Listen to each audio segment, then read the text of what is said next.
जन्म से मृत्यु पर्यंत संस्कारों के नियत काल।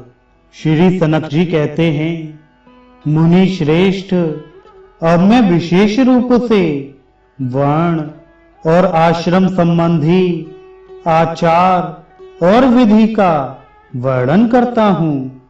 तुम सावधान होकर सुनो। जो स्वधर्म का त्याग करके परधर्म का पालन करता है, उसे पाखंडी समझना चाहिए। द्विजों के गर्भाधान आदि संस्कार वैदिक मंत्रोक्त विधि से करने चाहिए। स्त्रियों के संस्कार यथा समय बिना मंत्र के ही विधि पूर्वक करने चाहिए। प्रथम बार गर्भाधान होने पर चौथे मास में सीमंत कर्म करना उत्तम माना गया है, अथवा उसे छठे, सातवें या आठवें महीने में कराना चाहिए। पुत्र का जन्म होने पर पिता वस्त्र सहित स्नान करके स्वस्ति वाचन पूर्वक नांदी श्राद्ध तथा जात कर्म संस्कार करे। पुत्र जन्म के अवसर पर किया जाने वाला वृद्धि श्राद्ध स्वर्ण या रजत से करना चाहिए। सूतक व्यतीत होने पर पिता मौन होकर आव्युदायक श्राद्ध करने के अनंतर पुत्र का विधि पूर्वक नामकरण संस्कार करे।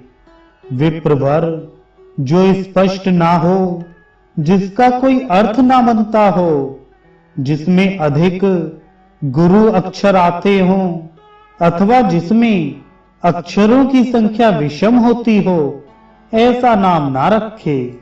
तीसरे वर्ष में चूड़ा संस्कार उत्तम है।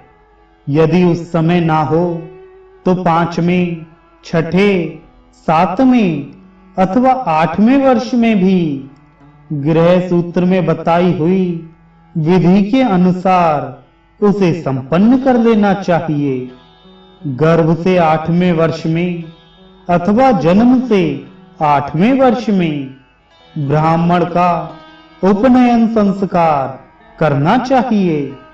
विद्वान पुरुष 16वें वर्ष तक उपनयन का गौड़ काल बतलाते हैं। गर्भ से 11वें वर्ष में क्षत्रिय के उपनयन का मुख्य काल है। उसके लिए 22वें वर्ष तक गौड़ काल निश्चित करते हैं। गर्भ से 12वें वर्ष में वैश्य का उपनयन संस्कार उचित कहा गया है। उसके लिए 24वें वर्ष तक गौड़ काल बतलाते हैं। ब्राह्मण की मेखला मूंज की और क्षत्रिय की मेखला धनुष की प्रत्यंचा से बनी हुई हो, तथा वैश्य की मेखला भेड़ के ऊन की बनी होती है। ब्राह्मण के लिए पलाश का और क्षत्रिय के लिए गूलर का तथा वैश्य के लिए बिल्व दंड विहित है।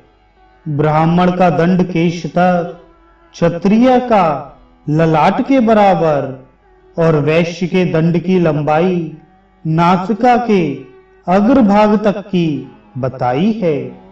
ब्राह्मण आदि ब्रह्मचारियों के लिए क्रमशः गेरुए, लाल और पीले रंग का वस्त्र बताया गया है। विप्रवर जिसका उपनयन संस्कार किया गया हो, वह द्विज गुरु की सेवा में तत्पर रहे और जब तक वेदाध्ययन समाप्त ना हो जाए, तब तक गुरु के घर में ही निवास करे।